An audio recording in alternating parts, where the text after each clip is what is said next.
Rasul sallallahu alaihi wasallam bersabda, "Man yuridillahu bihi khairan yufaqihu fiddin."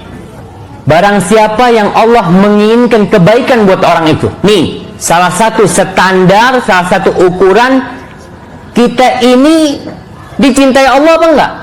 Terkadang orang mengatakan, "Ya Allah Ustaz, anak ini rezekinya banyak Ustaz. Tandanya Allah cinta sama anak." Belum tentu. Kalau harta itu bukti cinta Allah, maka bagaimana dengan orang-orang yang miskin? Berarti Allah nggak cinta sama dia. Bukan. Ukurannya bukan itu. Allah bila menginginkan kebaikan bagi seseorang, Allah bikin tuh orang belajar agama. Bukan kedokteran. Bukan matematika. Kenapa? Dengan agama nih kita tahu mana yang halal dan mana yang haram. Kita tahu mana yang hak dan mana yang batil. Kita tahu mana yang cintai Allah dan mana yang dibenci oleh Allah Jalla Jalaluhu. Siapa yang tidak dipahamkan agama oleh Allah Subhanahu wa taala berarti diinginkan keburukan untuk dirinya. Maka lihat prosentasi ilmu agama dalam diri kita. Berapa banyak ilmu agama yang kita miliki? Dari mulai akidah kita, sholat, puasa, zakat, haji, baca Quran. Berapa banyak ilmu yang kita ketahui tentang sholat, tentang puasa, tentang zakat, tentang haji, tentang umrah, tentang macam-macam perkara agama. Maka itu berarti tanda kebaikan dalam diri kita. Sebesar ilmu agama yang kita miliki, sebesar itu pula tanda kebaikan dalam diri kita. Maka jangan bosan-bosan menuntut ilmu agama. Lalu kalau seandainya IQ-nya rendah, kemudian dia bodoh tentang ilmu agama, maka kita katakan tidak. Ilmu agama tidak membutuhkan hanya IQ, tetapi ilmu agama membutuhkan ilmu dan hidayah, petunjuk dari Allah Subhanahu wa ta'ala.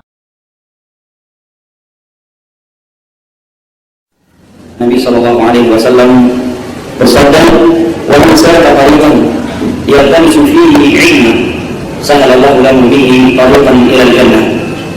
Dan barang siapa yang menempuh sebuah perjalanan dalam rangka menuntut ilmu agama, niscaya Allah akan mudahkan baginya jalan menuju surga. Juga di dalam hadis yang lain yang diriwayatkan oleh Imam Al-Bukhari dari Muawiyah ibn Abi Sufyan radhiyallahu anhu, Nabi sallallahu alaihi wasallam bersabda, "May yuridillahu bihi khairan yufaqihu fid din." Barang siapa yang Allah inginkan kebaikan untuknya, niscaya Allah akan perdalamkan pengetahuannya tentang agama ini. Sehingga kata para ulama, merupakan ciri atau tanda Allah menginginkan kebaikan kepada seorang hamba tatkala Allah Jalla wa Ala dekatkan dia dari pintu-pintu ilmu agama. Sebagaimana sebaliknya, merupakan tanda Allah Jalla wa Ala menginginkan kejelekan kepada seorang hamba tatkala hamba tersebut dijauhkan dari pintu-pintu ilmu agama. Dan saya mengingatkan diri saya pribadi yang pertama kali dan segenap saudara dan saudari kami, adik-adik kami mahasiswa dan mahasiswi, agar bersyukur kepada Allah Jalla wa Ala atas nikmat yang seperti ini. Tatkala kita bisa menyisihkan sebagian dari waktu yang kita miliki untuk ilmu kita. Karena sebenarnya kalau kita jujur, waktu yang kita gunakan untuk ilmu agama ini sebenarnya sisa-sisa dari waktu dunia. Ya kan? Sekarang untuk ilmu dunia, SD berapa tahun? 6 tahun. SMP 3 tahun. SMA berapa tahun? 3 tahun kalau lulus. Ya kan? Ada yang 5 tahun ya? Ada yang pernah 5 tahun di sini? SMA. Baik. S1 berapa tahun? 4 atau 7? 4 yang kumlot kan? Ya. Ada yang 7, ada yang 8. Ya. Berarti sudah berapa tahun untuk ilmu dunia? 12 tahun minimal. Subhanallah. Sedangkan untuk ilmu akhirat kita berikan kalau ada sisa waktu kuliah.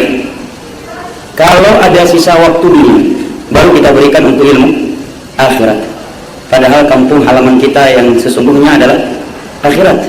Dan kita diciptakan adalah untuk mengejar akhirat. Adapun dunia diperintahkan agar kita menjadikannya sebagai jembatan, batu loncatan kepada akhirat.